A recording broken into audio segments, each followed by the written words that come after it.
دا خوست دی، نوی خوست چې خلک یې تر بل هر وخت دې ته لیواله دي چې ښوونځي ودان کړي. وکیل شاه خپله قیمتي ځمکه ښوونځي ته ور وبخله. دا مکتب د پوره امیده د پوره زی ورکړلو چې می خو دا تکلیفین الدلی وي یې دا پاکستان کې په میګ نه تکلیفینه تر شوي وي دې په وجه سره چې روغللو بیا مې داسې یو چې سوچ په باندې وکړو چې سا یو مکتب د پوره یو زی ورکړه بیا مې سمون ځکه مکتب د پوره ورکړله مو چې آینده د پوره د جنکۍ چې دي دا تعلیم یافته شي میګ د نره بادشاهي نره واده نه خلوص شي چې ډاکټرونه پسې دریمي مقصد مې دا و چې په خپل وطن کې او د خپل کلی کې جنکۍ تعلیم یافته شي میګ به د ډاکټرونو آینده د پوره خلوص شي. دا وداني به د دې سیمې سلګونه زده کوونکي وپالي. ښوونځی 12 درسي خونې، 2 اداري، د 250 مترو په شاوخوا کې چاردیوالي او په 2 وختونو کې به تقریبا د 2000 نجونو د ځایولو ظرفیت ولري. دا په مکتب چې دی په 2 وختونو کې به د 2000 تر شاوخوا د نجونو لپاره د درس ویلو زمینه برابره کړي.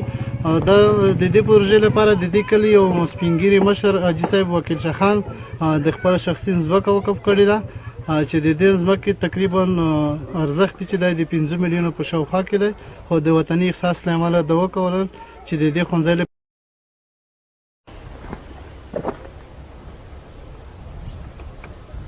دا یوازینۍ بیلګه نه ده. د خوست ډیرو سیمو کې د خلکو دا ډول بیداري او سخاوت شته.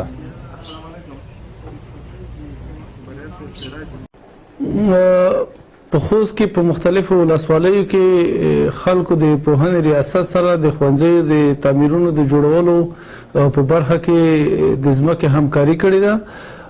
په ورسي پرمختګ کې د تڼۍ په ولسوالۍ کې زموږ یو تن هیوادوال خپل 2 جربه ځمکه معرف ته د نجونو د مکتب د تعمیر لپاره وقف کړي او ژمن دی چې په راتلونکي کې اړتیا شوه نوره همکاري به هم کوي. د دې سره په څنګ کې 13 ورځ د علشیر په ولسوالۍ کې موږ یو تن با احساسه هیوادوال خپل یو جربه پلانیز ځمکه معرف ته ورکړه.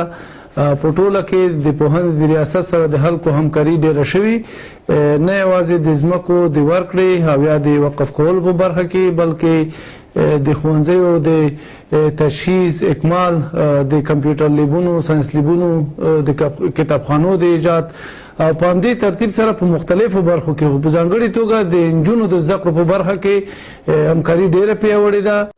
که د دې سیمې د خلکو دا هوډ لا پسې غښتلی شي لرې نه ده چې د پوهې مشالونه به د جنګ په اور زورور شي او خلک به وپوهیږي چې ټوپک د بري لار نه ده، ښوونځی ودان کړئ. موږ ډېرې کشولي مکتب جوړ شو. مسا احسان، سیمه نیوز، خوست.